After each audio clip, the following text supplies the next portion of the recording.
Et demain, le contrôle par la pensée. Bonjour Cécilia, aujourd'hui vous allez nous présenter une technologie de connexion neuronale. Oui, alors vous venez de parler de jeux vidéo, moi je vous propose de laisser tomber les manettes, de laisser tomber les claviers. Aujourd'hui on va pouvoir contrôler un ordinateur ou même un objet connecté, et bien grâce à la pensée. Et ça, c'est grâce à une start-up française, figurez-vous, elle s'appelle NextMind et elle a développé la technologie qui semble la plus avancée aujourd'hui sur le marché, en tout cas parmi les technologies dévoilées au public. Une technologie qui est sans fil, légère et surtout qui est non invasive.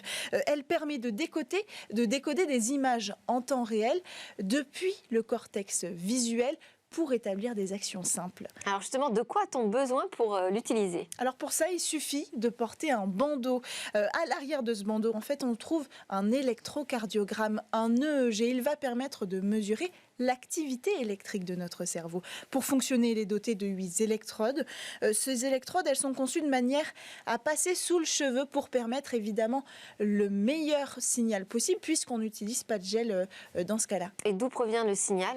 Alors ce signal, il provient de l'activité cérébrale, véritablement de l'utilisateur. La start-up, elle a choisi de se concentrer sur l'attention qu'on allait porter à l'élément et non pas sur le regard qui allait se diriger sur l'élément. Ça, c'est la technique du track eye, ouais. Exactement, qui est généralement utilisée dans ces cas-là. Et donc, ils ont pris le problème à contre-pied, NextMind.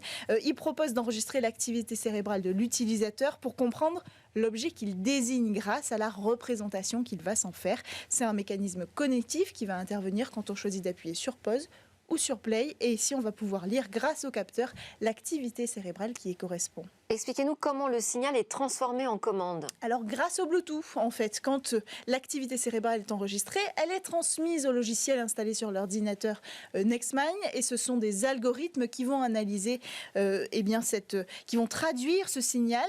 Pour le traduire en temps réel, il faut l'adapter aussi à chaque utilisateur. Donc il y a un calibrage avant chaque utilisation. Dans ce calibrage, on va voir s'afficher des bâtonnets bleus au milieu de bâtonnets blancs, et une fois qu'on aura réussi à se concentrer dessus, ils vont se disposer en triangle, et en fait on va comme ça apprendre, entraîner notre cerveau à focaliser notre attention sur une commande précise. Et qu'est-ce qu'on va pouvoir commander comme ça par la pensée? Alors pour le moment on est sur des commandes basiques, il faut le dire.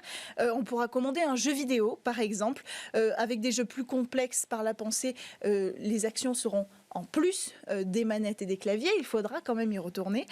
On pourra changer de chaîne de télévision, monter le son, changer de chaîne, mettre pause, mettre play. On pourra aussi utiliser des objets connectés et changer, éteindre ou allumer la lumière, changer la couleur de la lumière. Il y a beaucoup d'applications aujourd'hui qui sont possibles. Alors la prochaine étape, bien sûr, c'est de maîtriser encore mieux les actions les plus complexes pour arriver à un total contrôle par la pensée.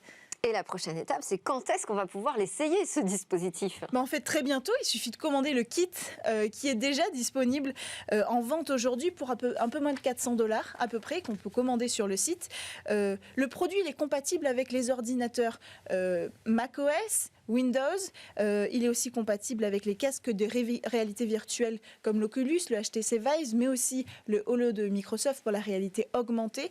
Donc, en fait, en plus de ça, il y a aussi un plugin Unity qui correspond au moteur multiplateforme pour les jeux vidéo. Donc, en fait, voilà, le secteur pour l'instant, c'est le vidéoludique, évidemment, avec toutes ces applications qu'on va pouvoir y faire dedans.